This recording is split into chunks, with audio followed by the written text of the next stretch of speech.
Hi friends, Mahanadi சீரியலில் இன்றைக்கி நாளைக்கான எபிசோடு பார்க்கலாம். புதுசாக பார்க்குறவங்களா இருந்தால் சப்ஸ்கிரைப் பண்ணிக்கோங்க, லைக்கு ஹைப்பு கொடுத்து விடுங்க. வாங்க வீடியோக்குள்ளே போகலாம்.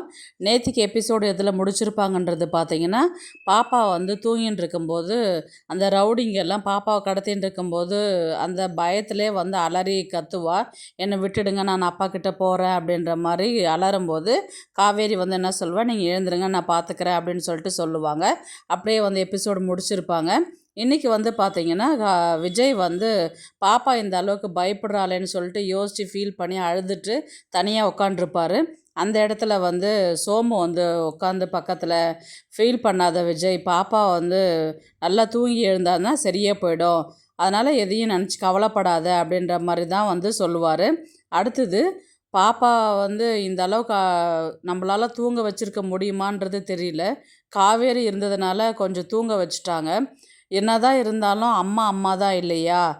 காவேரிக்கு அம்மா காவேரின்றது தெரியாது. காவேரிக்கு காவேரி பாப்பா அவளுடைய பொண்ணுன்னு தெரியாது. ஆனால் ஒருத்தருக்கு ஒருத்தர் ரொம்ப அந்யோன்யமாக பழகிக்கிறாங்க. 2 பேரும் அவ்வளோ அட்டாச்சாக ஒட்டிக்கிட்டாங்க இல்லையா? அப்படின்ற மாதிரி தான் சொல்லியிருக்கிறாங்க. அதுக்கப்புறம் காவேரி வீட்டுக்கு போயிருந்தான்னா அம்முவை நம்ம சமாதானப்படுத்தியிருக்க முடியுமான்றதும் தெரியல. அவள் இருந்ததுனால தான் இன்றைக்கி பாப்பா ஓரளவுக்கு பயம் இல்லாத தூங்குறா அப்படின்ற மாதிரி தான் அவர் சொல்லுவார். அதுக்கு விஜய் என்ன சொல்லுவார்னா, அதுக்கு தான் வழியே இல்லாத பண்ணிட்டீங்களே அப்படின்ற மாதிரி தான் விஜய் சொல்லும்போது சோமு அப்படியே கண் கலங்குவார்.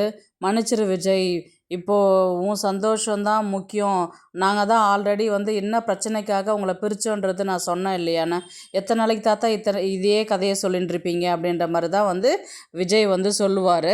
அந்த பசுபதியால் தான் பிரச்சனை வரும் அப்படின்ற மாதிரி தானே தனியாகவே வந்தோம் இல்லையா? ஆனால் இப்பயும் பாரு, அதே பசுபதி பையனால் தான் பிரச்சனை. இப்போ காவேரி மறுபடியும் வந்ததுக்கப்புறம் பாப்பா இத்தனை நாள் ரெகுலராக ஸ்கூலுக்கு போயிட்டு இருந்தவ ஏன் திடீர்னு இப்போ காணாமல் போகணும், நீயே யோசிச்சு பாரேன் அப்படின்ற மாதிரி தான் அவர் சொல்லுவார். எங்கள் இடத்துல வேறு யாராவது இருந்திருந்தால் இந்த விஷயத்தை தான் பண்ணியிருப்பாங்க, அதை தான் நாங்களும் பண்ணோம், அது தப்பு தான், இருந்தாலும் மறுபடியும் அவளால் பிரச்சனை வருதுன்னும் போது எனக்கு நீங்கள் முக்கியம் இல்லையா விஜய் அப்படின்ற மாதிரி தான் ஒரு சோமு சொல்வார். இப்போ அது சரி செய்யறதுக்கு நாங்கள் என்ன வேணால் இப்போ பண்ணுறதுக்கு நான் ரெடியாக இருக்கிறேன் நான் அப்படின்ற மாதிரி தான் அவர் சோமு விஜய்கிட்ட சொல்லுவார். நீ இழந்த சந்தோஷத்தையும் உன் குடும்பத்தையும் நான் திருப்பி தர வேண்டியது என்னுடைய பொறுப்பு. திரும்பவும் நான் காவேரி உன்னோட சேர்த்து வைக்கிறேன். நீங்கள் 2 பேரும் சந்தோஷமாக உன் குழந்தையோட வாழறது தான் உனக்கு அது விருப்பம்னா அதை செய்யறதுக்கு நான் ரெடியாக இருக்கிறேன். இதை பார்த்ததுக்கப்புறம் தான் நான் கண்ணவே மூடுவேன் நான் அப்படின்ற மாதிரி தான் சோமு சொல்கிறாரு. நாங்கள் செஞ்ச விஷயத்த நீ மனசுலேயே வச்சுக்கிட்டு அதை திரும்ப திரும்ப சொல்லி காட்டாதரா விஜய் அப்படின்ற மாதிரி தான் அவர் சொல்கிறாரு.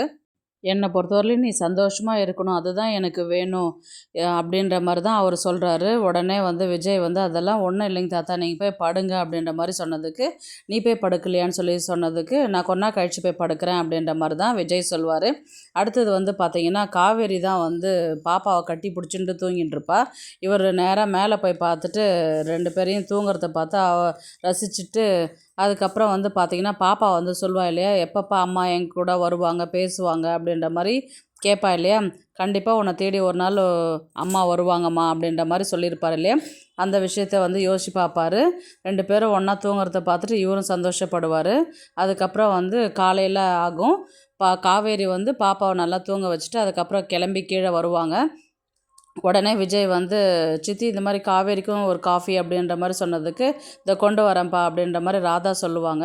அதுக்கப்புறம் அன்பரசு என்ன சொல்லுவார்னா, ஏங் மிஸ் நைட்டு இங்கேயே தங்கிட்டீங்க போல் அப்படின்ற மாதிரி கேட்டதுக்கு, பாப்பா ரொம்ப பயந்தாலாம், ரொம்பவே அலறி அழுதான்னு சொல்லிட்டு சொன்னாங்க எல்லோரும். பரவாயில்ல, நீங்கள் இருந்ததுனால அவள் உங்ககிட்ட தூங்கிட்டா, இல்லைனா எங்ககிட்ட ரொம்ப அடம் பிடிச்சிருப்பா அவள் அப்படின்ற மாதிரி தான் அன்பரசு சொல்கிறாரு. ஆமாங்க சார், என்ன பண்ணுறது, அவள் கொஞ்சம் பயந்துட்டு தான் இருக்கிறா, பரவாயில்ல நல்லா தூங்கிட்டா அப்படின்ற மாதிரி தான் காவேரி சொல்லுவாங்க. உடனே விஜய் அன்பரசுக்கிட்ட தான் கேட்பார், அந்த ஃபார்மாலிட்டிஸ்லாம் முடிச்சிட்டிங்களா, இப்போ இன்ஸ்பெக்டர் என்ன சொன்னார் அப்படின்ற மாதிரி கேட்டதுக்கு, அவனாக ஆக்சிடெண்ட் ஆன மாதிரி தான் ஃபைலை க்ளோஸ் பண்ணிட்டாங்க, அது போஸ்ட்மார்ட்டம் ரிப்போர்ட்டை கூட அவங்க வீட்டுக்கு அனுப்பிட்டாங்க, இனி எதுவும் பிரச்சனை கிடையாது அப்படின்ற மாதிரி தான் இவர் அன்பரசு சொல்லுவார். சரின்ட்டு இவங்க காவேரி நான் வீட்டுக்கு கிளம்புறேன் சார், எனக்கு டைம் ஆயிடுச்சு அப்படின்ற மாதிரி சொன்னதுக்கு, உடனே சோமு என்ன சொல்லுவார், உடனே சோமு வந்து என்ன சொல்வாருன்னு பார்த்தீங்கன்னா, "நீ இருந்ததுனால தாம்மா அவள் நைட்டு கொஞ்சம் நிம்மதியாக தூங்கினா. அது என்னவோ தெரியல, அவள் உன்கிட்ட ரொம்ப பாசமாகவும் அன்பாகவும் ஒட்டிக்கிட்டா அப்படின்ற மாதிரி தான் வந்து சோமு சொன்னார். உடனே வந்து எனக்கும் அப்படி தான் சார். ஸ்டார்டிங்கில் வீட்டுக்கு எங்கள் அம்மா கூட நான் வீட்டுக்கு வந்தேன் இல்லைங்களா, அன்னைக்கு உங்ககிட்ட பேசிட்டு பேசும்பொழுது வந்து பார்த்தீங்கன்னா, ரொம்ப நாள் பழகுன ஒரு ஃபீல் தான் இருந்தது எனக்கு அப்படின்ற மாதிரி தான் வந்து காவேரி சொல்லுவாங்க. இதெல்லாம் வந்து விஜய் கேட்டு ஒரு மாரி காவேரி பார்த்து ரசிப்பார். அதுக்கப்புறம் வந்து பார்த்தீங்கன்னா, அவரு சோமு தான் வந்து சொல்லுவாரு. ஒண்ணு சொல்லுவாங்க இல்லையாம்மா, போன ஜென்மத்து பந்தம் அப்படின்ற மாரி. அந்த மாரி ஏதாவது நம்ம விட்ட குறை, தொட்ட குறை அந்த மாரி தான் இருக்கும். அதனால தான் உனக்கு பார்க்கும்போது, பேசும்போதெல்லாம் இந்த ஒரு ஃபீல் வருது உனக்கு. அப்படின்ற மாரி தான் வந்து அவரு சொல்லுவாரு. அதுக்கு உடனே காவேரி இருக்கலாம் அப்படின்ற மாரி தான் வந்து தலைய ஆட்டுவாங்க. சரிங்க சார் நான் கிளம்புறேன் அப்படின்ற மாரி இவங்க கிளம்புவாங்க. அதுக்கப்புறம் வந்து கார்ல வந்து விஜய் கிட்ட தான் பேசிக்கிட்டு போவாங்க. இந்த மாரி பாப்பாவ வந்து இன்னைக்கு ஸ்கூலுக்கு அனுப்ப வேண்டாம். இன்னைக்கு தூங்கட்டும். நல்லா தூங்கி ரெஸ்ட் எடுத்தான்னா, கொஞ்சம் ஒரு டயர்ட் தெரியாது. கொஞ்சம் பெட்டரா ஃபீல் பண்ணுவா அப்படின்னு சொல்லிட்டு சொன்னதுக்கு, நானும் அதுதான் நினச்சேங்க மிஸ் அப்படின்ற மாரி விஜய் சொல்லுவாரு. அதுக்கப்புறம் இவங்க 2 பேரும் கிளம்பி கார்ல போம்போது பார்த்தீங்கன்னா, பேசிட்டு போவாங்க. "நான் ஒண்ணு கேட்குறேன், தப்பா நினச்சிக்க மாட்டீங்களா?" அப்படின்ற மாரி வந்து காவேரி வந்து விஜய பார்த்து கேட்பாங்க. "கேளுங்க மிஸ், நான் எதுவும் நினைக்க மாட்டேன்." அப்படின்ற மாரி அவரு சொல்லுவாரு. உடனே வந்து பார்த்தீங்கன்னா, "இல்ல உங்க ஒய்ஃப் எங்க இருக்கிறாங்க? நீங்க அவங்ககிட்ட பேசிட்டு நீங்க பாப்பாவ கொண்டு வந்து விடலாம்ல. அவ பார்த்தா பாவமா இருக்கிறா. அம்மா இல்லாத ரொம்ப கஷ்டப்படுறா இல்லையா?" அப்படின்ற மாரி தான் வந்து காவேரி கேட்பாங்க. உடனே விஜய் வந்து என்ன சொல்லுவாருன்னா, "கூட்டிட்டு வரணும் மிஸ்ன்னா." "அப்போ கூட்டிட்டு வரணும்னா, அப்போ எங்க இருக்கிறாங்கன்றது உங்களுக்கு தெரியுமா?" அப்படின்ற மாரி வந்து காவேரி கேட்பாங்க. கூட்டிட்டு வரணும். அது ஒரு இப்போ சந்தர்ப்பம், சூழ்நிலை சரியில்ல. அதனால தான் கூட்டிட்டு வர முடியல அப்படின்ற மாரி தான் வந்து விஜய் வந்து சொல்வாரு. சரி உங்க கல்யாணம் வந்து லவ் மேரேஜா? அரேஞ்ச் மேரேஜா? அப்படின்ற மாரி தான் வந்து கேட்பாங்க காவேரி. அதுக்கு விஜய் வந்து கான்ட்ராக்ட் மேரேஜ் அப்படின்ற மாரி தான் வந்து சொல்லுவாரு. "கான்ட்ராக்ட் மேரேஜா? அது என்ன சொல்லுங்க?" அப்படின்ற மாரி, "அது பெரிய கதைங்க. இப்போலாம் சொல்ல முடியாதுன்னு." "பரவாயில்ல சொல்லுங்க, நான் கேட்டுட்டு வரேன்." அப்படின்ற மாரி தான் வந்து காவேரி கேட்பாங்க. விஜய் வந்து பார்த்தீங்கன்னா, நான் வந்து ஒரு லவ் ஃபெயிலியர் கேஸுங்க." அப்படின்ற மாரி சொல்லுவாரு. "லவ் ஃபெயிலியரா? என்ன ஆச்சுங்கன்னா, நான் ஒரு பொண்ண லவ் பண்ணிட்டு இருந்தேன். விட்டுட்டு போயிட்டா அவ. அதுக்கப்புறம் வந்து ரொம்பவே ஃபீல் பண்ணி அவள மறக்க முடியாம இருந்துட்டு இருந்தேன். அந்த நேரத்தில தான் வந்து நானு காவேரி என் ஒய்ஃப பார்த்தேன் நானு." அப்படின்ற மாரி தான் வந்து விஜய் சொல்லுவாரு. அப்படியா? சொல்லுங்க. அதுக்கப்புறம் கதைய சொல்லுங்க." அப்படின்ற மாரி இவங்க கேட்பாங்க. உடனே வந்து அப்பதான் மொத நான் வந்து அப்பதான் அம்மாவ வந்து நான் பார்த்தேன் நானு. அதுக்கப்புறம் வந்து பார்த்தீங்கன்னா, ஃபர்ஸ்ட்டு அவங்களுக்கு வந்து பண தேவையா இருந்தது. எனக்கு வந்து எங்க எங்க வீட்ல எங்க பாட்டியும், தாத்தாவும் கல்யாணம் பண்ணிக்கன்னு சொல்லிட்டு ஒரே டார்ச்சரா இருந்தது. நான் வந்து லவ் ஃபெயிலியர்ன்னு எங்க வீட்ல சொல்ல முடியாது இல்லைங்களா? அதனால நான் ஒரு முடிவு பண்ணேன்.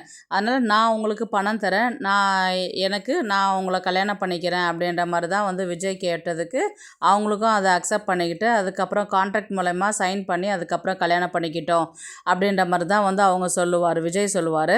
அதுக்கப்புறம் வந்து நடந்த விஷயத்த எல்லாமே சொல்லுவாங்க. அதுக்கப்புறம் பசுபதிக்கிட்ட இருந்தது, அங்கருந்து அவங்கள பார்த்தது, அதுக்கப்புறம் கல்யாணம் பண்ணது, அதுக்கப்புறம் வீட்டுக்கு கூட்டிட்டு வந்த அந்த கதை எல்லாமே வந்து அப்படியே மியூட்ல போட்டு விட்டுருவாங்க. ஆனா சீன் பை சீனா வந்து காமிச்சுக்கிட்டே வருவாங்க. "அப்படிங்களா? சரி ஒரு நிமிஷம் இருங்களேன்." அப்படின்ற மாரி காவேரி சொல்லிட்டு, "உங்க ஒய்ஃபுடைய ஃபோட்டோ இருந்தா குடுங்களேன், நான் பார்க்கணும்." அப்படின்ற மாரி சொன்னதுக்கு, விஜய் வந்து கொஞ்ச நேரம் அப்படியே அமைதியாயிடுவாரு. "ஃபோட்டோ ஃபோட்டோ ஃபோட்டோ என்கிட்ட இல்லைங்களே." அப்படின்னேன். "இல்லையா? இல்ல வீட்ல இருக்குது, இங்க இல்ல." அப்படின்ற மாரி சொன்னேன். அப்படின்ற மாரி சொன்னதுக்கு, "இல்ல நானு எதுக்கு கேட்குறீங்க ஃபோட்டோ?" அப்படின்னு அவரு கேட்பாரு. அதுக்கு காவேரி என்ன சொல்லுவாங்கன்னா, "இல்ல நான் இமேஜின் பண்ணேன். இப்ப நீங்க கதை சொல்றீங்க இல்லையா? அவங்கன்றத நான் இமேஜின் பண்ணணும். அதனால தான் ஃபோட்டோ கேட்டேன் நானு." அப்படின்ற மாரி கேட்டதுக்கு, "ஓ! அப்படியா?" அப்படின்ற மாரி விஜய் வந்து சொல்லுவாரு. சரி நான் ஒரு எக்ஸாம்பிள் சொல்றேன். அப்படி வச்சுக்கிட்டீங்கன்னா, உங்களுக்கு கதை வந்து ஈஸியா இருக்கும் கேட்கறதுக்கு." அப்படின்னு சொல்லிட்டு சொன்னதுக்கு, சொல்லுங்கண்ணா. நீங்க உங்கள வந்து நீங்க இமேஜின் பண்ணிக்கோங்களேன். அந்த இடத்துல அந்த பொண்ணா?" அப்படின்ற மாரி சொன்னதுக்கு, காவேரி வந்து மொறச்சு பார்ப்பாங்க. உங்களுக்கு வேணான்னா விட்டுடுங்க." அப்படின்னு. "சரி, சரி பண்ணிக்கிறேன்னு சொல்லுங்க." அப்படின்ற மாரி தான் வந்து காவேரி சொல்லுவாங்க. அப்படியே இன்னைக்கான எபிசோட வந்து முடிப்பாங்க. விஜய் வந்து நேரா வீட்டுக்கு தான் போவாரு. வீட்டுக்கு போயிட்டு, "சரிம்மா எனக்கு ஸ்கூலுக்கு டைம் ஆயிடுச்சு. நான் ரெடி ஆகுறேன்." அப்படின்ற மாரி தான் வந்து காவேரி ரெடியாக போவாங்க. அதுக்கப்புறம் வந்து விஜய் வந்து சாரதா கிட்ட தான் வந்து பேசுகிற மாதிரி கதையை கொண்டு போவாங்க. நடந்த விஷயத்த எல்லாமே வந்து விஜய் வந்து சாரதா கிட்ட சொல்லும்போது, எப்படிங்க மாப்பிள்ள ராகவ் வந்தான், என்ன விஷயம், இத்தனை நாளாக எங்கே இருந்தான், ஜெயிலில் இருந்தான்னு சொல்லிட்டு தானே நிம்மதியாக இருந்தோம், அவன் எப்படி வந்தான், எதுக்கு பாப்பாவை வந்து கடத்தினான், அப்படியெல்லாம் நீங்கள் விசாரிச்சிங்களா அப்படின்ற மாதிரி கேட்டதுக்கு, தெரியலைங்க அத்தை, இந்த மாதிரி தான் அவன் தான் இறந்தே போயிட்டானே அப்படின்ற மாதிரி சொன்னதுக்கு, ஒழிட்டோம் நம்மளை எவ்வளோ எங்கள் குடும்பத்தை ரொம்பவே மோசமாக பண்ணினான், அவனும் சரி அவங்க அப்பாவும் சரி அப்படின்ற மாதிரி தான் வந்து சாரதா வந்து சொல்லுவாங்க. சரி, முடிஞ்சது முடிஞ்சு போனதாவே இருக்கட்டும், அதை பற்றி ஏன் பேசின்னு இருக்கணும், அது கேஸும் வந்து ஆக்சிடெண்ட் கேஸுன்னு சொல்லிட்டு ஃபைல் பண்ணிட்டாங்க இன்ஸ்பெக்டரும் அப்படின்ற மாதிரி சொன்னதுக்கு, ஓ அப்படிங்களா மாப்பிள்ள, சரி சரி அப்படின்ற மாதிரி சொன்னதுக்கு, இப்போ பாப்பா எப்படி இருக்கிறா, ரொம்ப அழறாளா, பயப்படுறாளா அப்படின்ற மாதிரி வந்து கேட்டதுக்கு, இப்போ கொஞ்சம் பரவாயில்ல, இன்றைக்கி நான் ஸ்கூலுக்கு அனுப்பலைங்க அத்தை அப்படின்ற மாதிரி அவர் சொல்லுவார். உடனே வந்து காவேரி தான் வெளியில் வருவாங்க. இந்த மாதிரி டைம் ஆகிடுச்சுமா, நான் ரெடி ஆகிட்டேன், நான் கிளம்புறேன் நான் அப்படின்னு சொல்லிட்டு சொன்னதுக்கு, உடனே விஜய், வாங்கலாம் மிஸ், நான் கொண்டு போய் ஸ்கூலில் விட்டு போகிறேன், அப்படியே கிளம்புறேன் நான் அப்படின்னு சொன்னதுக்கு, இல்லைங்க சார், நீங்கள் இப்போ இங்கே பக்கம்தான் ஸ்கூலு, நான் நடந்தே போய்க்கிறேன், நீங்கள் பேசிட்டு கிளம்புறதுனா கிளம்புங்க அப்படின்ற மாதிரி தான் வந்து காவேரி சொல்கிறாங்க. உடனே வந்து சரிடி பார்த்து போ அப்படின்ற மாதிரி தான் வந்து சாரதா சொல்கிறாங்க. உடனே வந்து பாப்பாவுக்கு ரொம்ப அழறானா, பயப்படுறானா, நீங்கள் வேணால் இங்கே கூட்டிகிட்டு வாங்கலாம் மாப்பிள்ள அதுக்கப்புறம் அப்படின்ற மாதிரி சொன்னதுக்கு, பார்க்குறேன் அத்தை, அவன் ரொம்ப அடம் பிடிச்சானா, நான் வேணால் இங்கே கூட்டிகிட்டு வரேன் அப்படின்ற மாதிரி தான் வந்து விஜய் வந்து சொல்லிவிட்டு அதுக்கப்புறம் வீட்டுக்கு போவார். வீட்டில் வந்து பார்த்திங்கன்னா பாப்பா தான் இருப்பாள். பாப்பா கிட்ட வந்து பார்த்திங்கன்னா இவர் விஜய் போயிட்டு, பாப்பா படுத்துன்னு இருப்பா, போய் பக்கத்தில் படுத்துக்கிட்டு, அம்மு என்ன பண்ணுற, எப்படி நல்லா தூங்கினியா அப்படின்ற மாதிரி கேட்டதுக்கு, தூங்கினேன்ப்பா, மிஸ் எங்கப்பா அப்படின்ற மாதிரி வந்து பாப்பா கேட்பா.